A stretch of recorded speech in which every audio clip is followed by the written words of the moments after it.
Good evening. I'm Socrates, Garrett, and we're broadcasting live from right here in Jackson, Mississippi, the heart of the Deep South, right here in the African-American-owned broadcasting studio.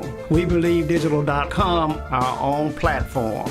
And so it's critically important that in the African-American community, we control the narrative. I look forward to receiving opportunities to show and advertise your products for goods and services and to move your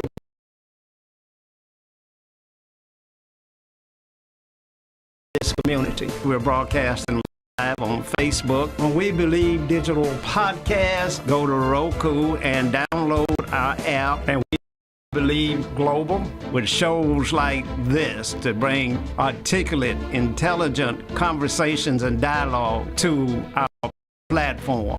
So I'm here to continue sounding the alarm. This is how the South is going to rise again.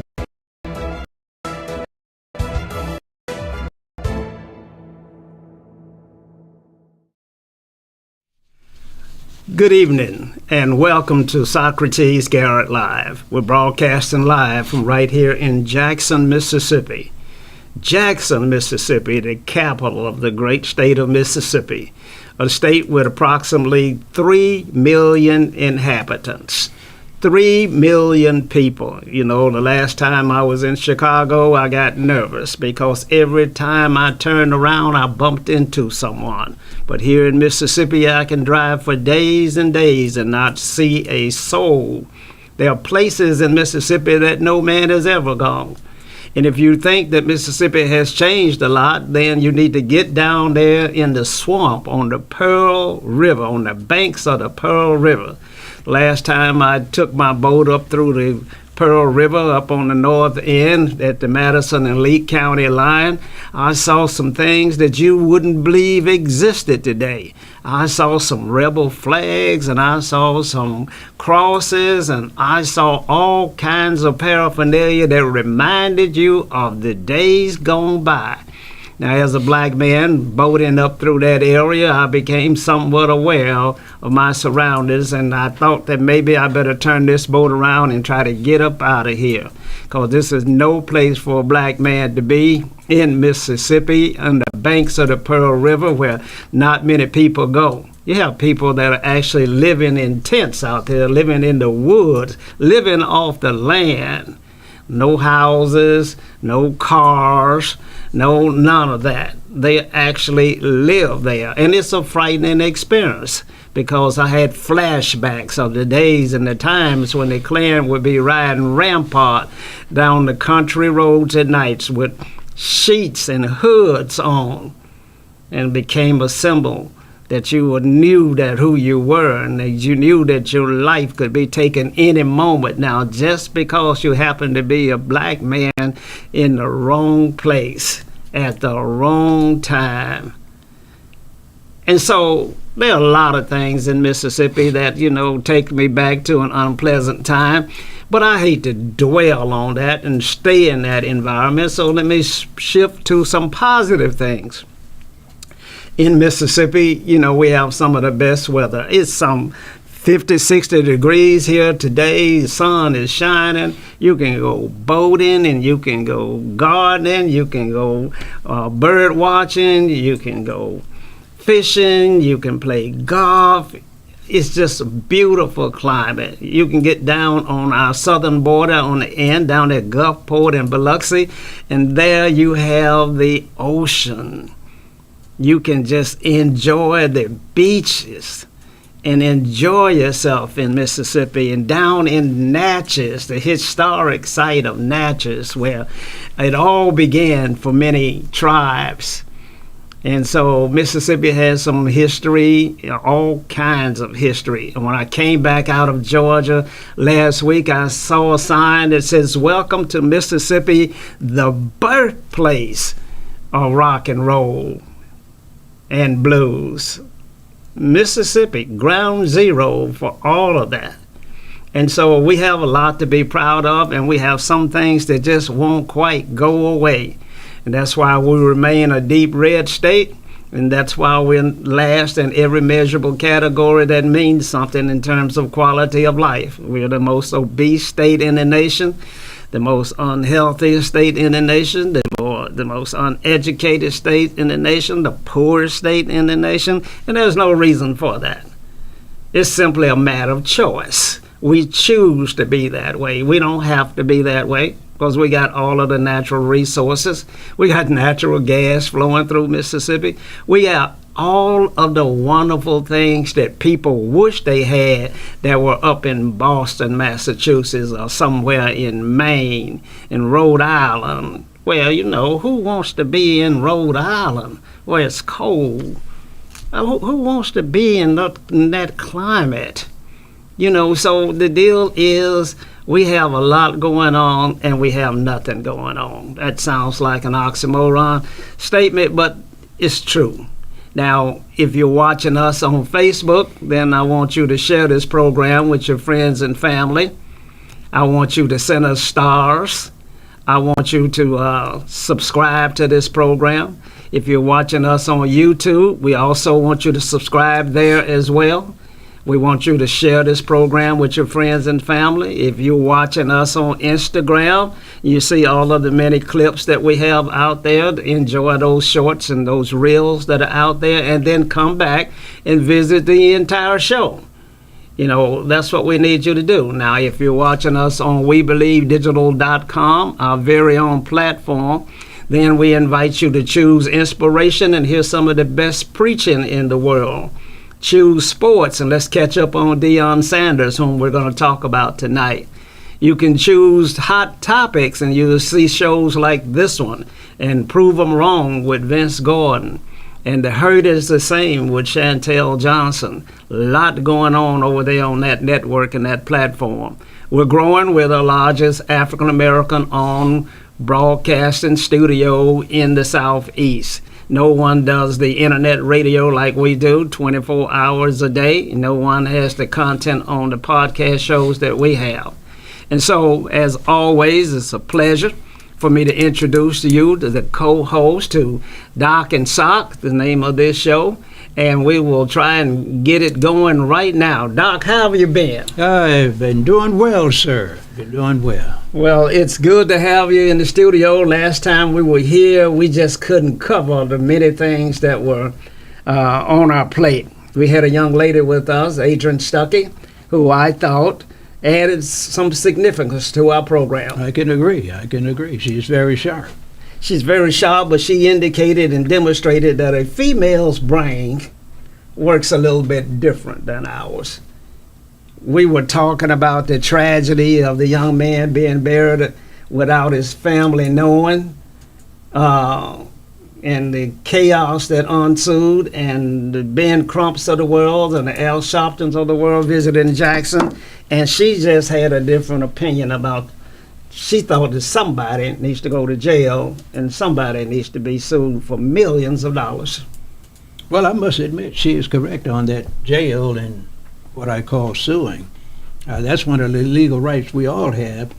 And the suing deal is priority because when you have personal injury, someone should pay. And the maximum should be, in this situation, about $200 million. That's the starting negotiation price, in my opinion. And of course, you would do yourself a favor if you could negotiate down to about $100 million without a trial. And then you can win, of course. And if someone wanted to, they can file criminal cases. I wouldn't file a criminal case first. I would sue the people first. And then, when you win, I would look at that other alternative. Well, So who you gonna sue though? I Well- mean, I can't find exactly who's culpable. Who are you gonna sue? Well, the thing they do is when you win that big millions of cases, your lawyers will already have that information who you need to sue. Because when you negotiate, all of those parties are going to be involved. And you learn this through what the lawyers call discovery, and that's who you sue. You probably have about 6 to 10 different entities that you can sue, and most of them are politicians, elected or appointed, and they wouldn't want to go to trial. They would negotiate a plea deal and try to stay out of jail, which they will probably get. So, Doc, is this black on black crime used? If somebody's going to be sued, that means a crime was committed somewhere. Some form of a crime has to be committed for you to be eligible for some type of financial relief. But all blacks were involved. Well, that doesn't make any difference. The victim was black? That's the way it goes, sir. If it's not black, it's white. We're going to have the same problems no matter who is in office, whether it's public or private. When it comes to leadership and positions of responsibility, people that get those jobs want to be in charge. They care nothing about the law in most cases. They're not concerned about the general welfare of their constituents, and they are self-centered in most cases, and they put a lot of emphasis on catering to their friends and special interest groups. I don't care whether they're black or white. So there is no difference when it comes to leadership in those areas. Well, some say that Mississippi is still burning. That the show that comes on here twice a week, Mississippi Sizzling.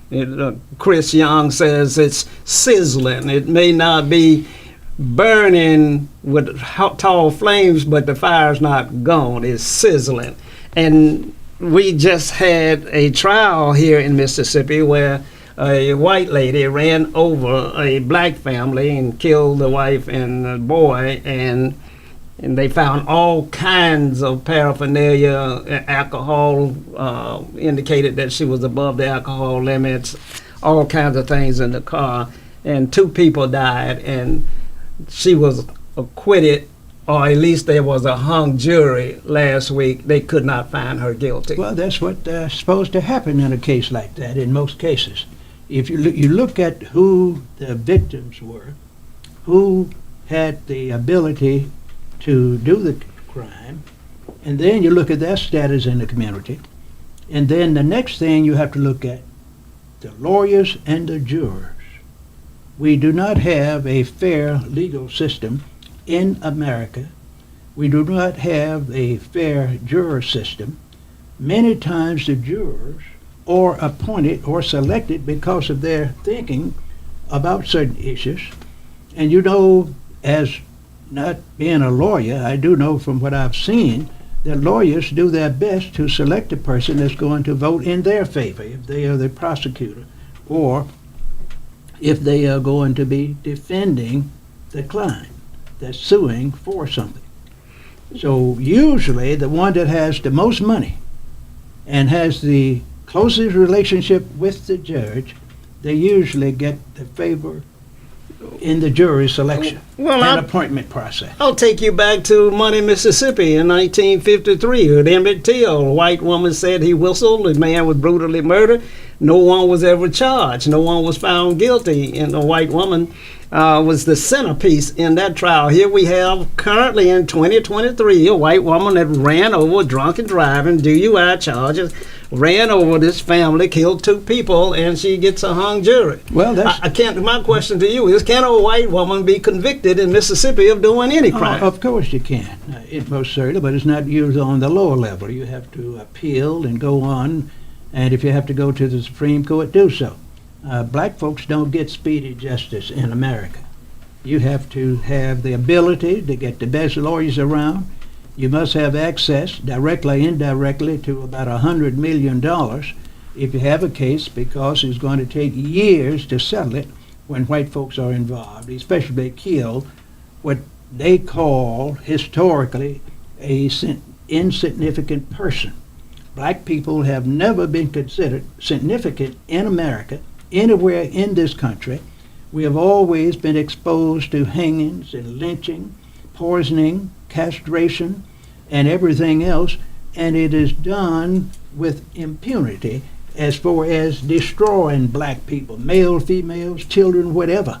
Who cares about us if we don't care about ourselves? And that's why we have been preaching on this show and others that we're going to have to stop criticizing those kind of people and organize and get ourselves together where we can have the opportunity to give what we receive in many cases. And you can't do it if you're not a policymaker. You can't do it if you're not a strategic voter. You cannot do it if you are bought and purchased by special interest groups. You can't do it if you believe in prayer only and don't believe in work and action. Those are the problems we have along the borders here in Mississippi, the South, the nation, and the world.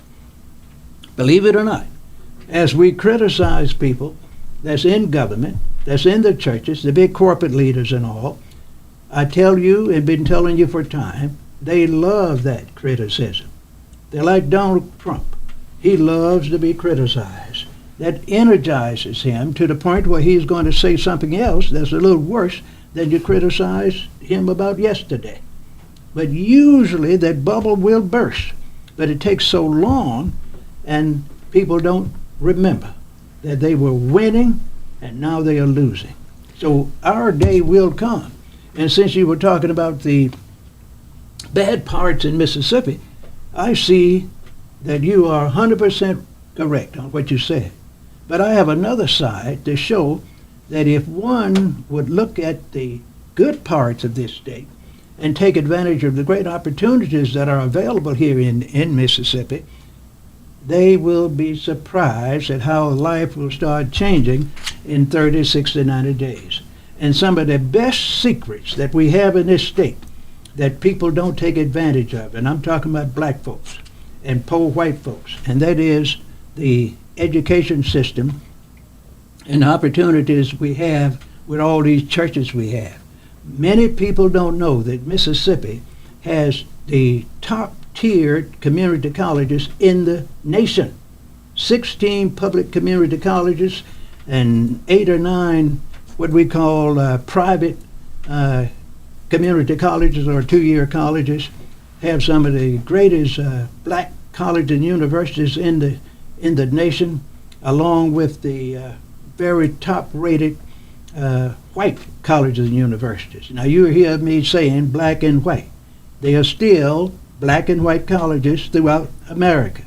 We have about 103 black so-called colleges and universities, and thousands, over 4,000 white colleges and universities in America. They always change the name, but they always have them named in a segregated manner, so you'll know how to distribute the funds and the prestige and the reports and how to rate them. And that is another thing that a lot of people find. When you have a designated name, a designated person, you can always delegate your resources on the basis of where your prejudices are. Your prejudice might be against someone, so therefore you're not going to send your resources there.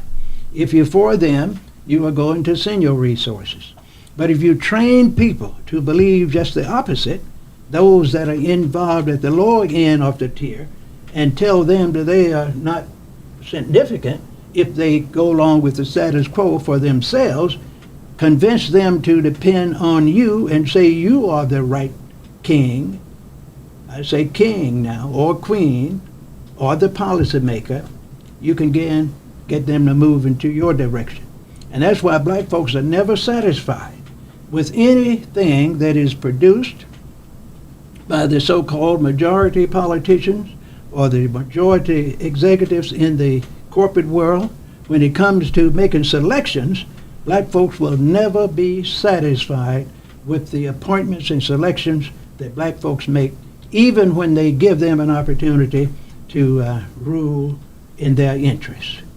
And a good example is the College Board's decision for the last 15 years on appointing and selecting presidents to so-called black colleges and universities.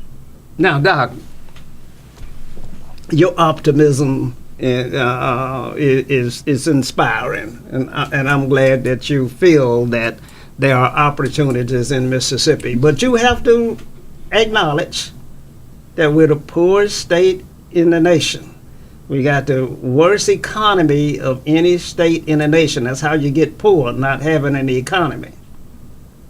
You have to admit that the race relations in the South, Mississippi, Louisiana, and Alabama, are not what they ought to be, nor nearly as good as they are in the northern parts of the country and on the western side of this country.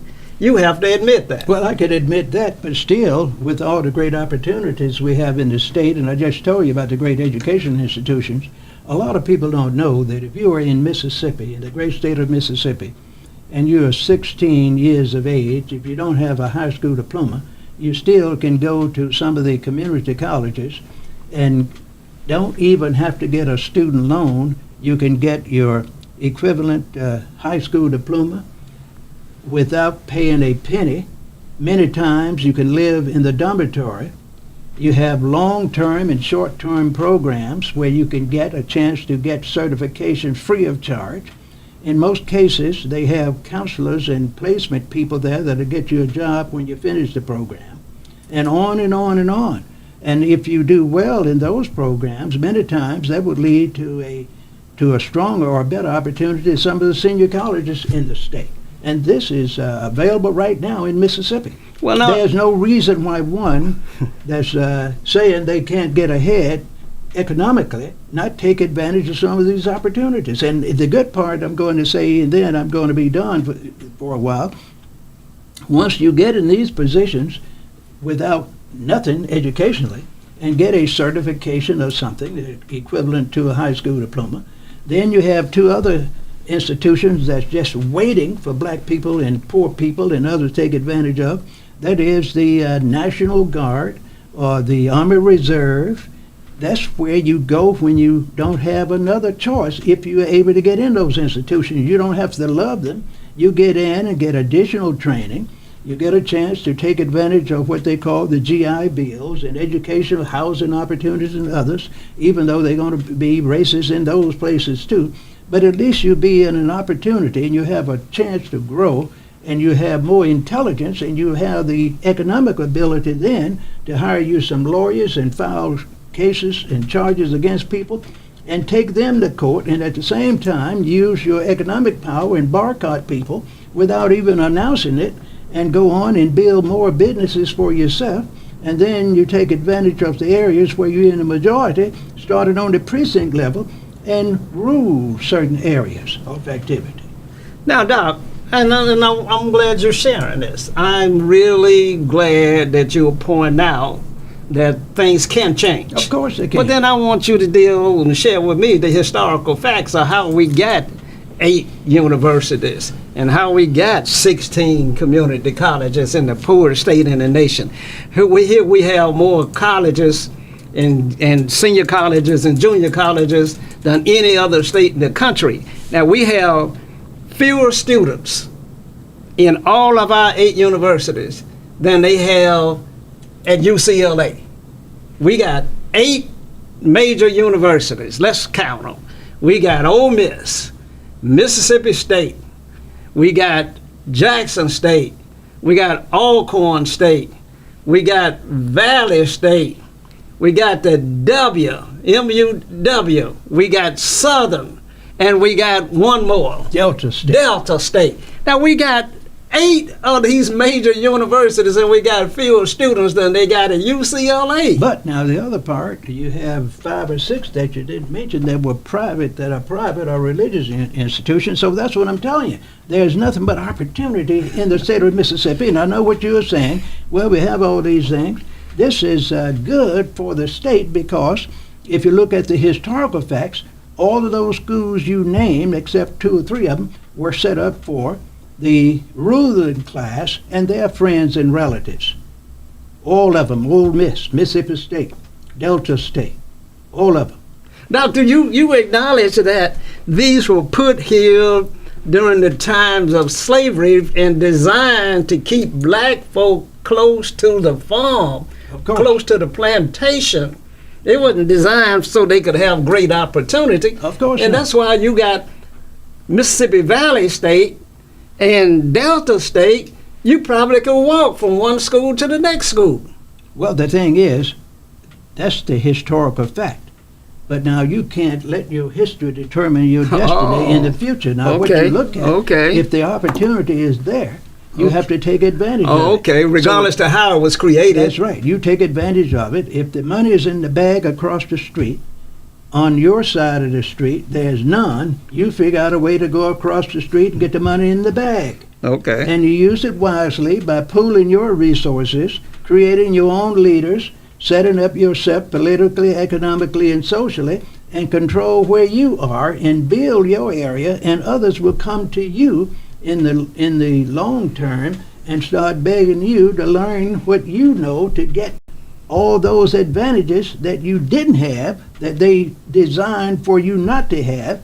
Because when you start making progress, the people that want you to be behind economically, socially, and politically do everything they can to maintain that status to keep you where you are. But if you start making progress and start showing that you can be economically independent, politically independent, that you have the ability to lead, history shows they're going to send insurgents in, spies, Uncle Toms, and all kind of people, white folks, the government, and the FBI and others, and undermine you and take some of your leaders out so you can be diffused and get disturbed and upset and start praying and saying, Lord, I don't know what I need to do. I'm just going to give up.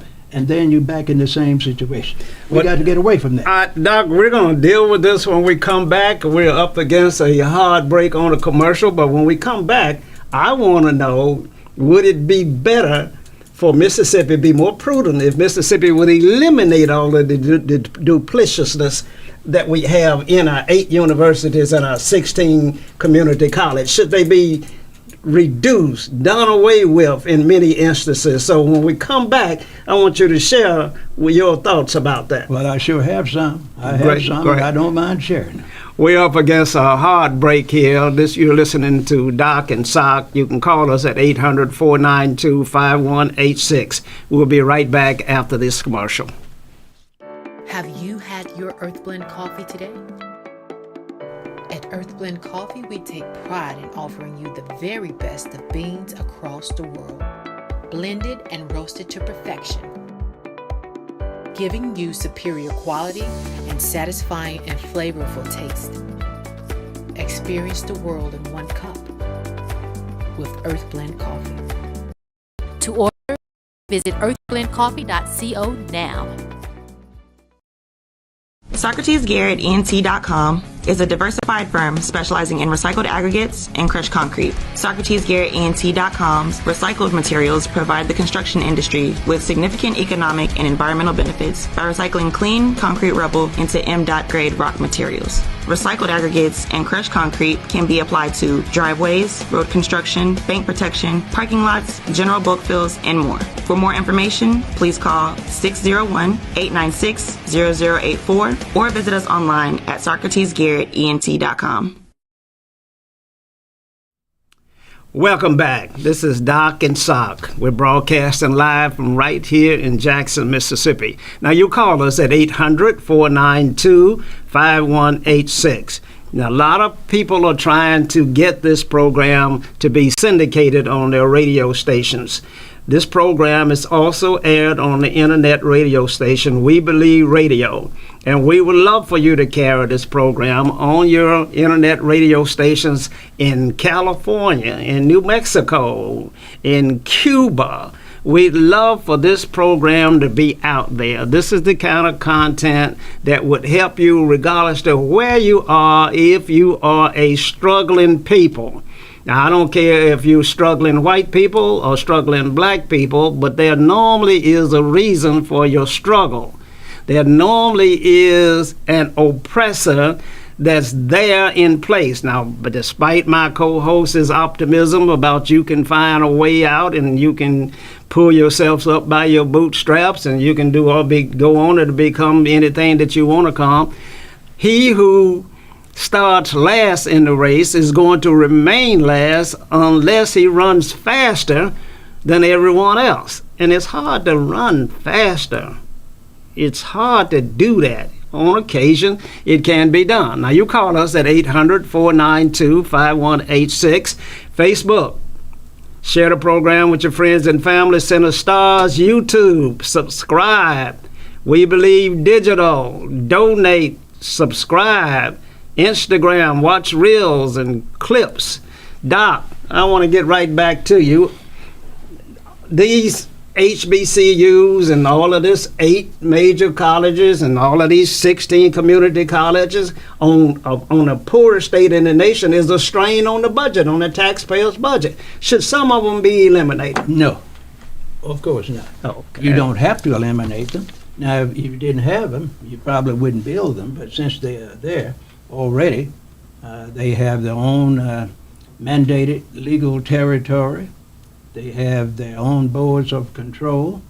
They have enough money in the state treasurer, and always had it in most cases, to have these universities. They started them. But the problem is a twofold problem. You have too much duplication, and you have a lot of unnecessary and illegal funding schemes where you fund more to give more money to some universities than others. And that can be easily done. I've seen studies. I saw the first one probably about 50 years ago when I was in the education arena. It's simple to have equity in education anywhere, north, south, east, or west, even in Africa. If you have universities and colleges and stuff, all you have to do is pay the salary, make it the same for all faculty and staff members that have equal qualification, regardless of what school they are attending or working. Pay the professors the same. If it's a science professor with a doctorate degree in science or whatever, pay them the same. If you have a medical doctor working at one of the medical universities, you pay them the same that you pay at other reputable universities. That's not happening in this state and other states. So if you would have equal funding for all the students, equal funding for the administrators, and not pay one $150,000 as a tenured professor and another one $85,000 that's teaching the same course, and then you put some of your courses out of your mind, put them on a list, and look at a separation of discipline. For instance, they ought to have some of the colleges and universities set up as designated medical facilities. Another college can be the major law school for the state, no duplication elsewhere. Another one can be what I call the business development economic hub for the state of Mississippi. And you have the other one going to be the STEM program, where they have all the nurses and the EMTs and all those other people. And you don't have the same major program at either one of the colleges, and everybody making the same. And the population then would be able to move and go to the places where they want to get the majors. And if they have the equal salary, the schools are equally funded, they're going to keep nice, highly qualified staff people there. They're going to have administrators coming from all over the world to get into those institutions. Students going to follow them. And when you know anything, the black colleges and white colleges will be competing with each other, and they will still be set up for a specific person and a specific purpose, but at the same time they will be so effective until students will equalize those populations. And when you know anything, the name is still the same, but the product and the distribution of the services and the skills are different. And when you start pooling resources and everyone is treated fairly and equitably, you have less racism and historical racism than you would if you plan racism, set up structures, and divide people and dilute their programs and keep them separated. Wow. I hope y'all got that out here. I just heard Doc say that all of the universities could be maintained, but they would have a specific purpose and a specific discipline that they focus on, and that in fact it would eliminate racism and go a long ways to bring the races together in Mississippi, but you have to pay everybody equally, which is not currently being done. Of course not. Do you think that the superintendent of education from the great state of Mississippi would listen to you if you shared that with them? Yes, sir. I've talked to some about it in private, but they won't go and say this in public. You'll be surprised. We have a lot of sharp black educators in the state, a lot of sharp black politicians, but they won't talk about these kind of things while they're in office.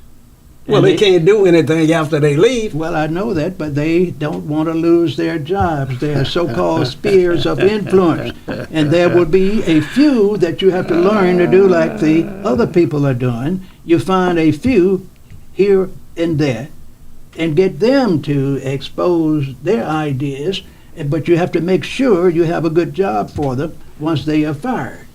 But Wow. if they are over 60 and they have at least 25 years in the peer system for retirement, you then will probably get a few to do it. And that's what you have to concentrate on. You can't go and talk to a 55 or younger professor of age, one that has close tenure and has 2 or 3 children in college or university himself, and they're only 45, 50, or 55. They're not going to take this kind of advice and publicly come and endorse these concepts. Now, Doc, we're going to shift gears. Jackson, Mississippi, the capital, your home, my home, is experiencing black flight. We've already had white flight. Now we see a mass exodus out of Jackson by black folk. Now, that's why we have some 16 schools being closed in the Jackson Public School District, because the student population is not there, because people have left town. Does that send a signal that Jackson will one day become tombstone territory? No, it doesn't. Well, what does it say? It sends the signal to the people throughout the world that Jackson, Mississippi, in the next 10 to 15 years is going to be one of the greatest cities in the state of Mississippi because of regentrification, relocation, and many other technical and public policy terms. This is going to be a great state, a great city. The potential is here. So, gentrification, that means white folk came back? Well, I'm not going to say that, but I'm saying that if you regentrify and people have left, that means you left a gold mine for someone to come in and start mining again. And the people that can work in the gold mine is going to be the person that has the money to buy the machinery to go to the gold. So when you run away from your place and go to the area where the people that have the gold funding, trying to get with them, you are coming at a disadvantage when you leave your neighborhood or your community, trying to go to another one and pay 4 times more for housing than you did in the place you left. A good common sense would be to, if you live in a rural area, live in a town, and the economic value is decreasing, all you do is buy this house on your right, one on your left, one in front of you, one behind you.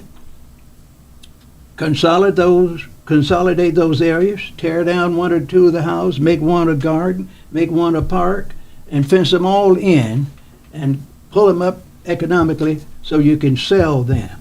And if you would do this and not leave your home where your mother raised you and buy the property next door to your north, south, east, and west, the churches can do the same thing. The black businesses can do the same thing. They will have more economic capital, and they could borrow money on these properties and won't have to leave. And at the same time, they would be controlling their area because the people that are leaving won't be coming back, and those that have already left earlier will come back. But if they can't buy the property and run you out, it won't be regentrified. Now, Doc, blacks leaving, whites leaving, school closing. a lot of unrest in our city. The garbage contract is back on the agenda. We had the great debacle about that. Who's going to pick up the trash in Jackson? We got all kinds of heinous crimes being committed on national TV. We got a water crisis. We got the highest crime rate in the country in Mississippi. I saw the other day on TV that Jackson, Mississippi was the second most dangerous state in the whole country. Louisiana was first. I was glad of that. And Texas was third. And so we got a lot of things going on down here. This is boiling point. There's a lot going on here that indicates that there's trouble ahead. Well, there is. But now you can't run away from trouble. See, the problem, I just told you part of the problem. You don't run just because things are getting bad. You consolidate your forces, your resources, and your talents, and stay there, what we call just a little longer. I learned this in Vietnam.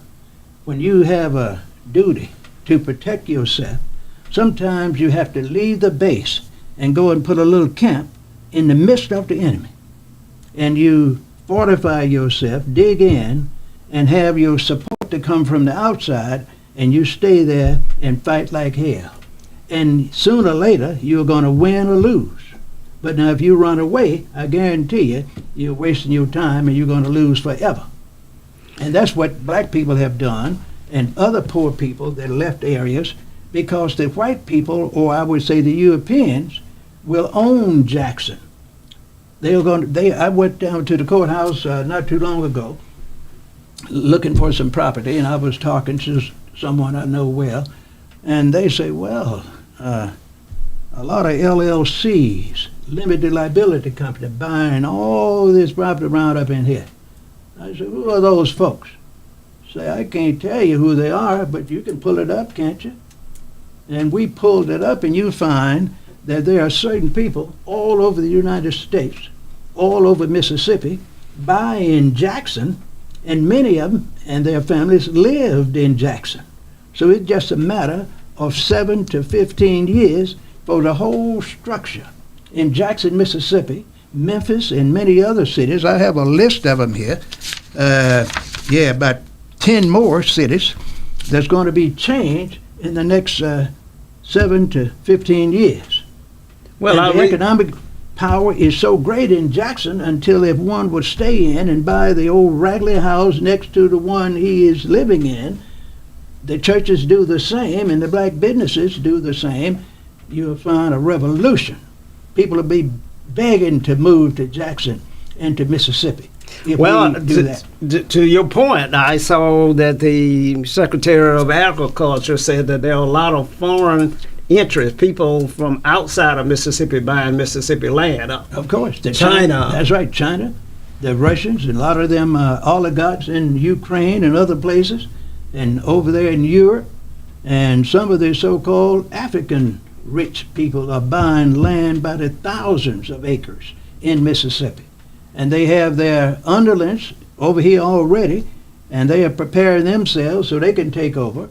They have American names of all these companies, and you're going to find that if you don't own anything in the next 10 to 15 years in Mississippi, you're not going to be able to afford it.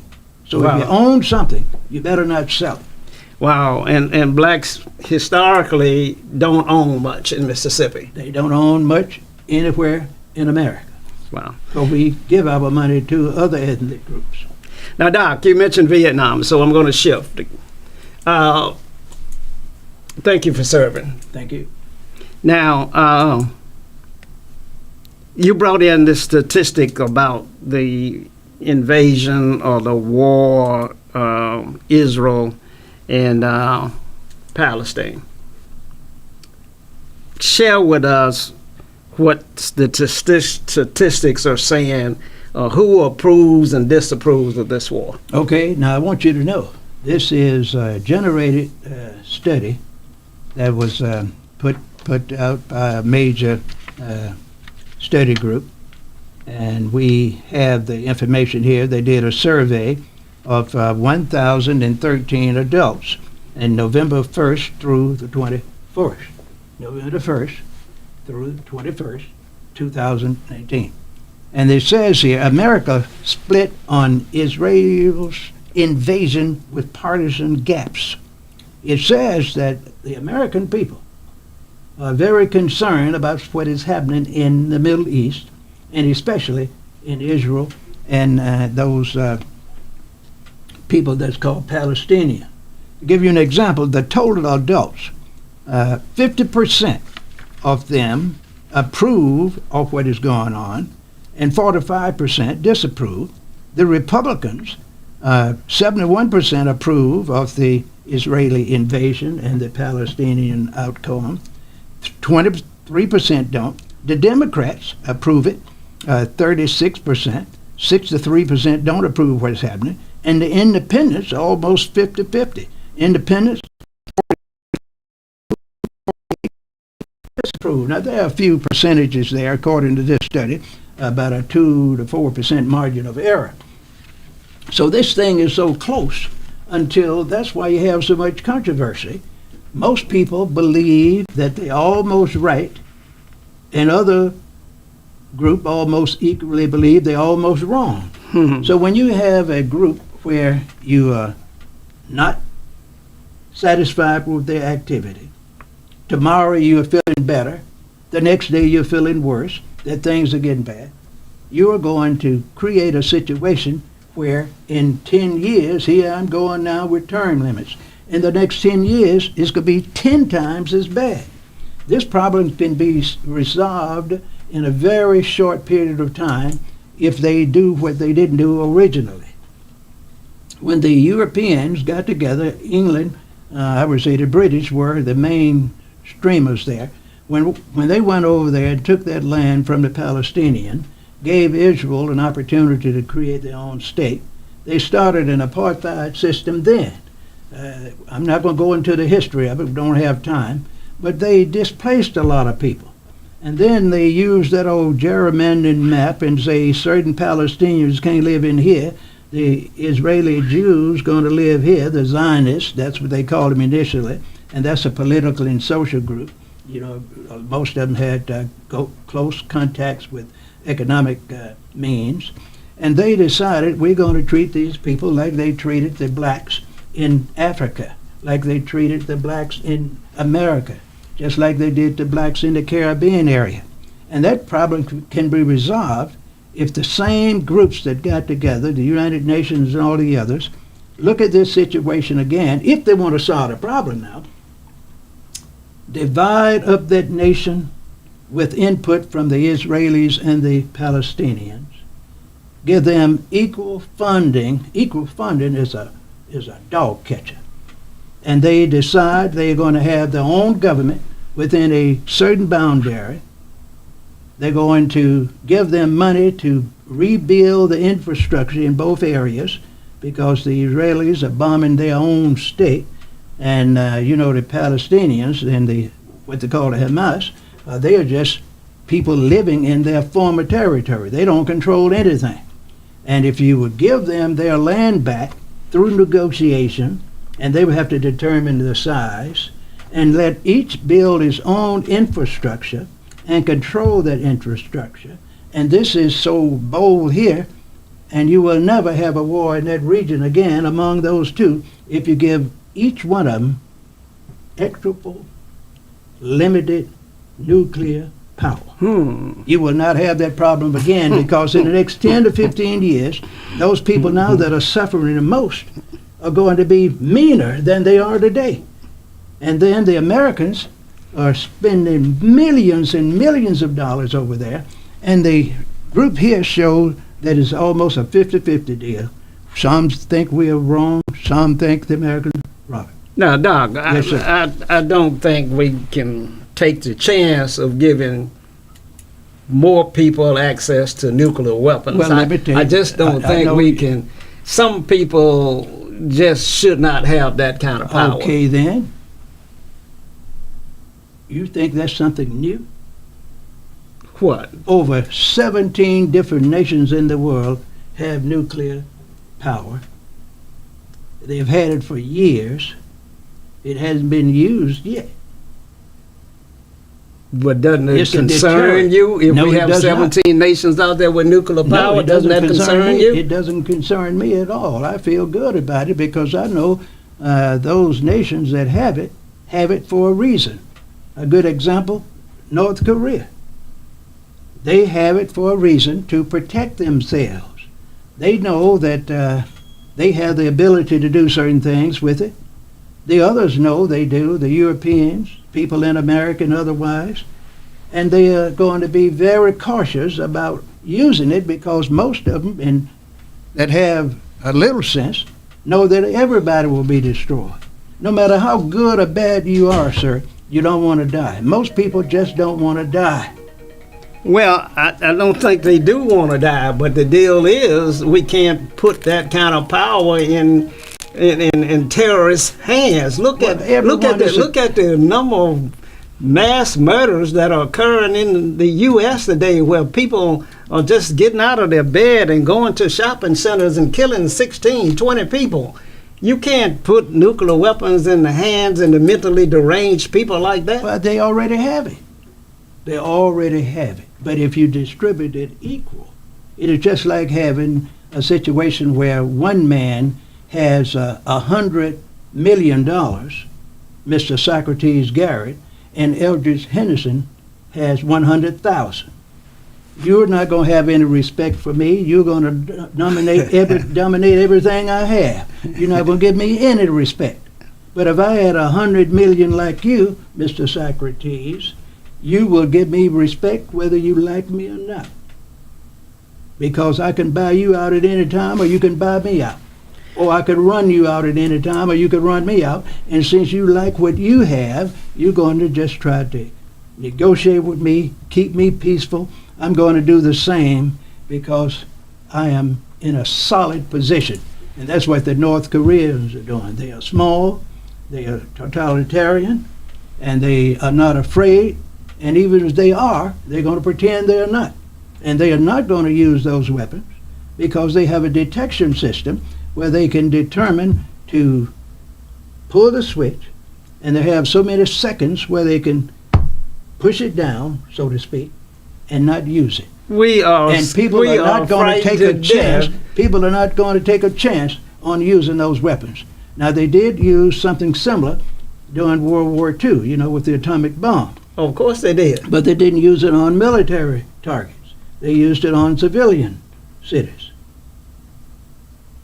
Well, that doesn't give me any great comfort to know that, they're going to use it on civilians versus a military base. They're not going to use those weapons. They haven't used them yet. And anything about the future, I don't worry about that. You can't determine what's going to happen in the future. If you create good current policies during the present, you will have your future designed where you're going to promote a similar policy. Doc, I'm of the belief that there are colonies and civilizations being built underwater and outer space. Of course. The Europeans are planning on getting out of here at some point in time. Once somebody drops that bomb, they will already have established a place to go. But I don't know if you're going or not. No, I won't be going. No, I won't be going. No, you want to stay here and buy up boarded property in the ghetto. You say that's what anyone that has the ability to do that ought to do it. I agree. And my sarcasm there, I apologize. But the deal is that we build places to escape to because we can foresee a time when nuclear weapons will get in the hands of the wrong people, and somebody who doesn't have anything to live for, somebody who believes some religious fanatic, somebody who says that God told them that today is the day to end it all. If they had the ability to carry that out like they did in Jonestown. Well, they've been doing this ever since you had mankind. Mankind been hating and fighting on each other. The churches, the militaries, the governments, individual corporate entities, always fighting. Man is always fighting. Man might be some of the worst cowards in the world, but the average person, sick or not, don't want to destroy himself and his family and all of his close associates. He wants to destroy and hurt others. And since they know that you have equal ability, you will be very reluctant. Even if you have a few so-called mental unwellness issues floating around in your psyche, you are going to do what's best for yourself and the people you love in most cases. And if there are a few incidents, that's why I call it limited. You would have a little destruction here and there on a limited matter, and then the nations of the world pool their resources and eliminate the problem. Look what they did after World War II in Europe. Look what they did in Vietnam. Look what they did over there in Japan. They got together, the same people that destroyed it got it together, and in 10 to 30 years, those countries look better than they did before they had those wars over there. I don't want to pay that price. Now, well, you have the resources to do it, why not do it? I hear you. Now, let's bring it down closer to home, because black people don't control no nuclear weapons that I know of. I don't know of any black country that's got nuclear weapons. No, they don't control it, but they So control the mechanism to create the weapon. We might control the mechanism to create, but we are the only ethnic group that does not have that power. I would agree with that. So I'm already sitting here saying that I'm living at the will and pleasure of the powerful. Well, you ain't got to worry about the power using it. The power people want to live just like you. They just want you to be subservient to them. They don't want to kill themselves and their children and their relatives. They don't want to do that. All right, let me ask you this. Then let's bring it down to gun control. Now, some say that the guns, everybody ought to get rid of the guns. Before you go any further, that would be the worst thing ever happened in the history of the world. You don't take the guns away from everybody, sir, and leave it in the hands of people that make the law for the people to be in a position where they give the guns away. That's a way to promote slavery in your lifetime. Now, you don't do that. So you saying that black people should be pro NRA? They should be supporters of NRA? No, not supporters of NRA, but they ought to be supporters of having weapons and gun controls and gun usage and going to the range and learning how to use them. So when they do protect themselves or make an attempt to get others off their tails, they can shoot the right person. You get respect when you can defend yourself. You don't have to worry about outside agitators nor inside agitators coming along destroying you if they know you can fight back. You wouldn't have all these ghetto kings and queens killing each other if those boys and girls knew how to shoot. You wouldn't have it. If you didn't have the Klan and others coming into black communities when they formed defense teams and committees in their areas. They stopped burning houses down in churches in certain communities. But where they didn't have that, they burned them down by the hundreds. We're up against a hard break here. Our program, time runs out on us. We need a lot more time to try and continue to communicate concepts, ideas, and a thought process that you won't hear anywhere else out here. This is Doc and Sock. We're on every Friday at 5 and Tuesdays at 6. And then Doc Henderson also has a show Tuesday at 7 and again Thursday at 6. And so if you want to syndicate this program on your radio stations out there, then we're very much interested in providing this content for you. Contact us at 800-492-5186. This program is broadcast at We Believe Radio. I believe it's on every day at 10 a.m. in the mornings, and you can hear Doc and Sock there as well. We'd love to have you on as a guest, or we'd love to have you doing your own show right here in the studio, or we welcome you remote into our program and share your ideas and your concepts. Now, this is the holiday season, and we just got through Thanksgiving, and my heart goes out to those that experience tragedy during the holiday season. It hurts more during this season than ever before. My heart goes out to Deion Sanders He lost his last game. And I know that a guy with that much ambition and drive is is really hurting and trying to figure out, what is it that he can do to be the influencer and the prominent person in that arena that he wants to be. And so I hope that he has a holiday like never before and rebounds and regains the swag that he had when he said at the very beginning that I'm coming. So, Dion, I'm with you, my brother. Keep your head up high and you'll get where you're going. Doc. Yes, sir. Your remarks at the end of our program. Well, someone must have been listening to me. I have something here that says North Korea issued one nuke threat that will worry the U.S. military sick. Say it again. North Korea issued one nuke threat that will worry the U.S. military sick. That's a little old northern poor countries in the country in the world where a lot of them are eating grass instead of vegetables, just to survive in that dictatorial area. But you are not going to find anyone messing with North Korea, no matter how poor they are, because they know they can defend themselves. The adversaries do. Now they will talk to them and try to plead, tell them to turn your defenses around, go and let us inspect, and you dissolve your military machine, but we are not going to dissolve ours. And those folks in North Korea and those other areas going to be the same. Nobody in China, no one in Russia, no one in the United States, no one in India going to give up their nuclear weapons. Now, I don't believe they will, but I wouldn't if I had some, and you wouldn't either.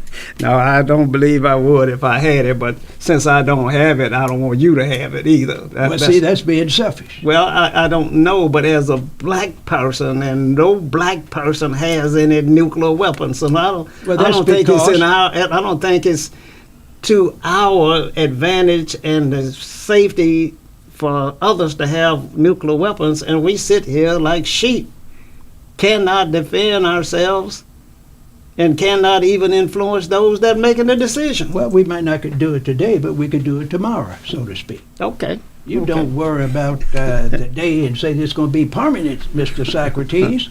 The bad today can be good tomorrow. That's the way I look at life. All right.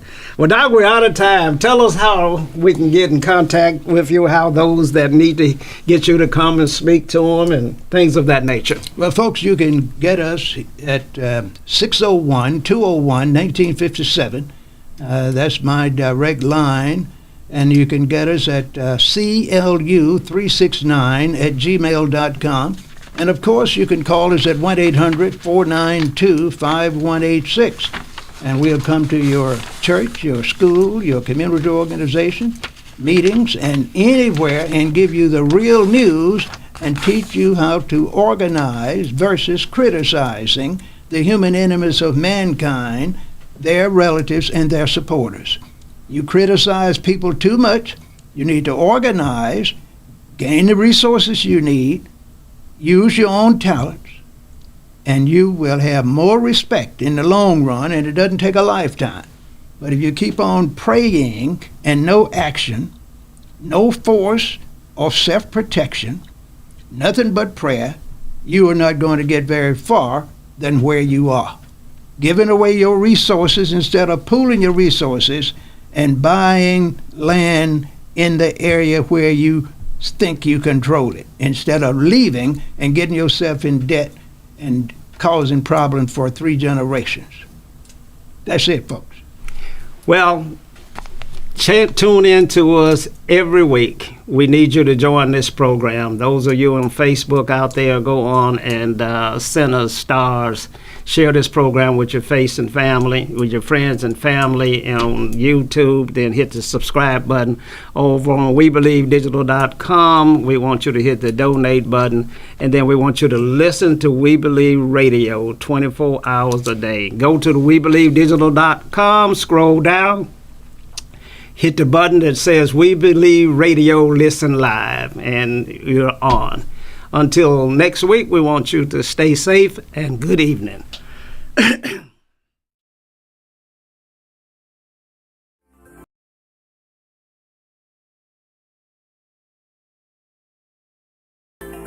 Looking for the hottest content in the city of Jackson and surrounding areas? Check out WeBelieveDigital.com. Also follow us on Facebook, Instagram, TikTok, and YouTube. We Believe Digital Podcast is here for all your podcasting needs.